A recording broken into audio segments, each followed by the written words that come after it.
বন্ধুরা, দেখো আমি পুষ্কুনিতে মাছ ছেড়ে দিয়েছি। সবাই তো সাদা পানি, লাল পানি, কালো পানি দেখায় ভাইরাল হচ্ছে। তো আমি একেবারে অরিজিনাল পুষ্কুনি বানিয়ে ফেলেছি। এক মাছ পড়ে যাচ্ছে, দেখেছো? দেখো দেখেছো, যেটা যেটা মাছ নিয়ে আসছি। তো এই যে দেখো কি লাফাচ্ছে আর লাফাচ্ছে। ওই মাছ কাটা দেয়, হাতে খালি কাটা দেয়, এই কারণে এই যে টানা দিয়ে ধরে। সেদিকে দেখাও,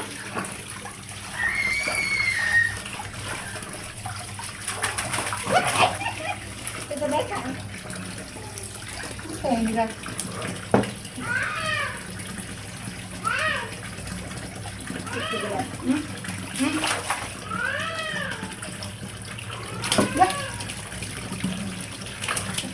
দেখেছো?